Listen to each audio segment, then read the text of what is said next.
11월 29일 화요일 새벽 예배를 하나님께 드리겠습니다. 오늘 우리에게 주신 하나님의 말씀 전도서 2장 1절에서 11절의 말씀입니다. 나는 내 마음에 이르기를 자 내가 시험 삼아 너를 즐겁게 하리니 너는 낙을 누리라 하였으나 보라 이것도 헛되도다. 내가 웃음에 관하여 말하여 이르기를 그것은 미친 것이라 하였고 희락에 대하여 이르기를 이것이 무슨 소용이 있는가 하였노라. 내가 내 마음으로 깊이 생각하기를 내가 어떻게 하여야 내 마음을 지혜로 다스리면서 술로 내 육신을 즐겁게 할까? 또 내가 어떻게 하여야 천하의 인생들이 그들의 인생을 살아가는 동안 어떤 것이 선한 일인지를 알아볼 때까지 내 어리석음을 꼭 잡아둘까 하여 나의 사업을 크게 하였노라. 내가 나를 위하여 집들을 짓고 포도원을 일구며 여러 동산과 과원을 만들고 그 가운데 각종 과목을 심었으며 나를 위하여 수목을 기르는 삼림에 물을 주기 위하여 묻돌을 팠으며 남녀 노비들을 사기도 하였고 나를 위하여 집에서 종들을 낳기도 하였으며 나보다 먼저 예루살렘에 있던 모든 자들보다도 내가 소와 양떼의 소유를 더 많이 가졌으며 은, 금과 왕들이 소유한 보배와 여러 지방의 보배를 나를 위하여 쌓고 또 노래하는 남녀들과 인생들이 기뻐하는 처첩들을 많이 두었노라. 내가 이같이 창성하여 나보다 먼저 예루살렘에 있던 모든 자들보다 더 창성하니 내 지혜도 내게 여전하도다. 무엇이든지 내 눈이 원하는 것을 내가 금하지 아니하며 무엇이든지 내 마음에 즐거워하는 것을 내가 막지 아니하였으니 이는 나의 모든 수고를 내 마음에 기뻐하였습니다. 이것이 나의 모든 수고로 말미암아 얻은 몫이로다. 그 후에 내가 생각해 본즉 내 손으로 한 모든 일과 내가 수고한 모든 것이 다 헛되어 바람을 잡는 것이며 해 아래에서 무익한 것이로다. 아멘. 아마 살면서 한 번쯤은 어린아이들과 같이 놀아준 적이 있을 겁니다. 그 아이들과 놀다 보면은 한 가지 특징을 발견하게 되는데 같이 놀았던 그 놀이를 계속해서 하지 못한다는 겁니다. 다른 말로 하면은 A라는 놀이를 같이 해서 즐거워하는 모습을 잠깐 봤는데 어른의 입장에서는 그걸 계속했으면 좋겠는데 아이들은 금방 시시해한다는 거죠. 그래서 다른 B라는 놀이를 하고 또 B라는 놀이 지나면 또 C라는 놀이를 하고 D라는 놀이를 하고 정말 무수한 놀이를 스스로 만들어서 그 놀이를 통하여서 기쁨을 얻는 아이들의 모습을 보게 됩니다. 그러면서 반대로 어른들의 그런 모습은 점점점 지쳐가는 모습을 우리가 보게 되죠. 아이들은 참 작은 놀이라도 금세 시세하고 또 다른 놀이를 만들어냅니다. 그러면서 자기에게 늘 그 새로운 기쁨을 늘 가지게 되죠. 이걸 좀 반대로 생각하면은 아이들에게 있어서 어떤 놀이든 간에 잠깐 일시적인 기쁨을 줄 뿐이지 그 놀이가 이 아이들에게 평생에 또 영원토록 기쁨을 줄 수 없다라는 것이죠. 어른들도 마찬가지일 겁니다. 어른들도 어떤 잠깐의 우울감 때문에 어떤 취미 활동을 하거나 또 쇼핑을 한다고 한번 생각해 보십시오. 이런 우울한 감정을 없애기 위해서 기쁨을 취하기 위해서 이와 같은 행동을 하지만 쇼핑이 끝나고 취미 활동이 끝나면 다시 그 기쁨은 사라지고 이전과 같은 우울감이 우리 마음에 다시 자리하는 모습을 볼 수 있게 됩니다. 기쁨을 추구하지만 그 기쁨은 일시적이다라고 하는 것이죠. 오늘 말씀에 보면 전도자도 마찬가지였습니다. 자기의 모든 것을 통하여서 소위 목마르지 않을 법한 기쁨을 찾아서 재밌는 시험을 합니다. 그 전도자만이 할 수 있는 이스라엘의 왕으로서만이 할 수 있는 그 일을 하는 것이죠. 1절에 보시면 나는 내 마음에 이르기를 자 내가 시험 삼아 너를 즐겁게 하리니 너는 낙을 누리라 하였으나 보라 이것도 헛되도다. 이 일을 위하여서 전도자는 시험 삼아 위해서 하기 위하여서 그는 술과 잔치로 자기를 즐겁게 하는 일을 해봅니다. 또 사업을 크게 벌려서 많은 성과도 누려보죠. 은과 금과 같은 재물도 많이 쌓아봅니다. 정말 그 모든 것들을 아주 자신 있게 모든 것을 아름답게 또 본인이 원했던 대로 다 해보고 결과도 맛보았나 봅니다. 그래서 9절과 10절에서 이렇게 얘기하죠. 내가 이같이 창성하여 나보다 먼저 예루살렘에 있던 모든 자들보다 더 창성하니 내 지혜도 내게 여전하도다. 무엇이든지 내 눈이 원하는 것을 내가 금하지 아니하며 무엇이든지 내 마음에 즐거워하는 것을 내가 막지 아니하였으니 이는 나의 모든 수고를 내 마음이 기뻐하였습니다. 이것이 나의 모든 수고로 말미암아 얻은 몫이로다. 전도자는 이 모든 것을 다 해봤습니다. 아마도 이스라엘의 왕으로서 이미 그가 가지고 있는 것들이 너무나 많았기 때문에 그 모든 것들 가지고 스스로가 이것도 저것도 또 이 성과도 저 성과도 다 내보았죠. 그러면서 그것들이 그런 수고로움이 본인에게 참 기쁨이었다라고 이야기합니다. 오늘날로 치면 어떤 자기의 전문 분야에 있던 한 사람이 최고 정점을 찍어서 많은 사람으로부터 칭찬을 받고 또 이런 직장으로부터 많은 성과감을 받게 되는 그런 모습이겠죠.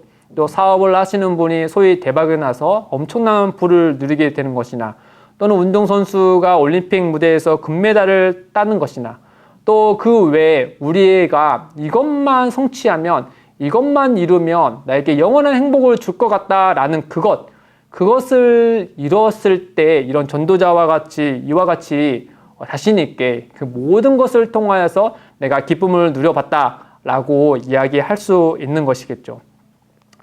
그러나 현실적으로는 그와 같은 일을 할 사람이 거의 없겠죠. 당시 전도자가 이스라엘 왕의 신분으로 있었기 때문에 또 나라가 평안했기 때문에 이와 같은 시험을 해볼 수 있었을 겁니다.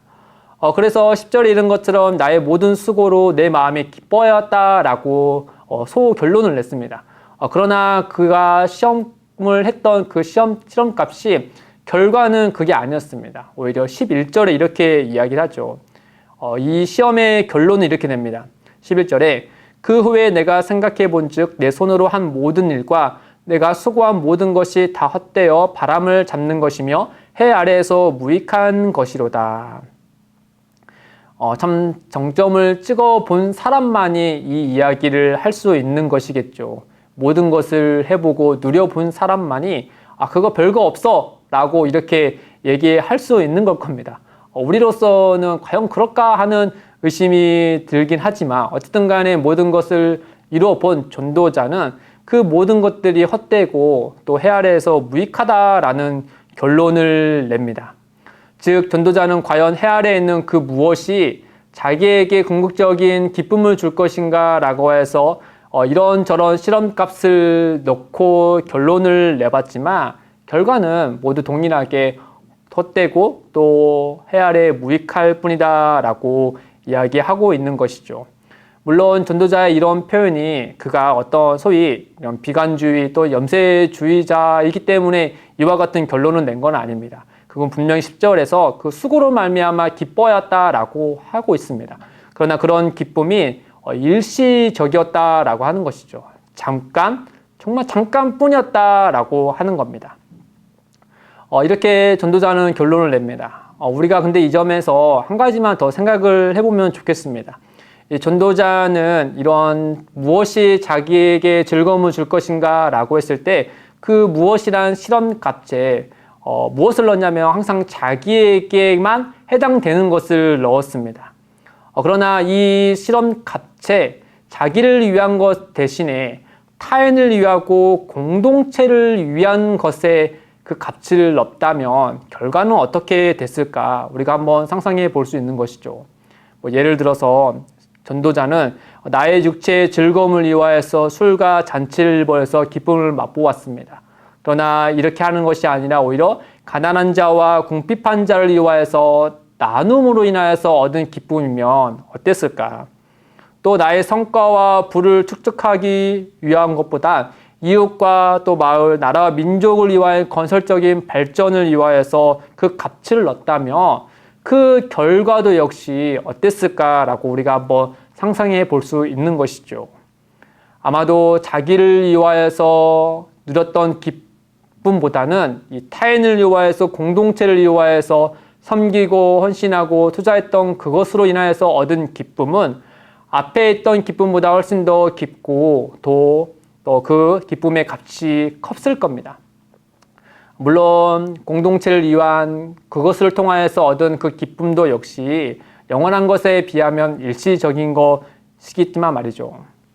사랑하는 성도 여러분, 우리는 전도자처럼 모든 걸 누리면서 이러한 실험을 해볼 수는 없을 겁니다.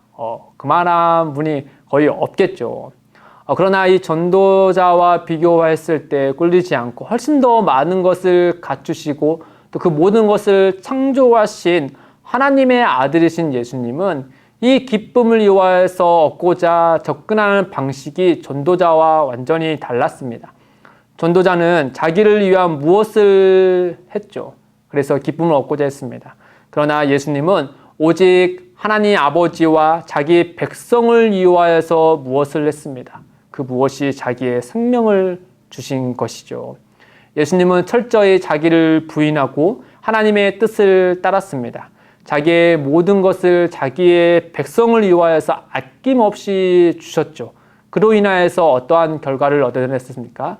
자기와 그리고 자기를 믿는 모든 자들에게 그 영원히 목마르지 않을 크신 기쁨을 누릴 수 있도록 역사해 주셨습니다.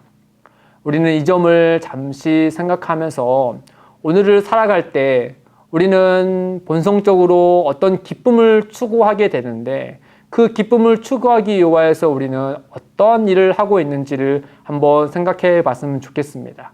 전도자처럼 나를 위하여서 오로지 나의 유익을 위하여서 또 나의 이름을 높이기 위하여서 그 무엇을 행함으로 기쁨을 얻는 방식이 아닌 예수님처럼 하나님과 그리고 이웃을 위하여서 몸을 낮추고 그들을 사랑하고 또 그들을 위하여 헌신함으로 얻어지는 그 기쁨을 우리가 그 참된 기쁨을 우리가 누리기를 원하면 좋겠죠.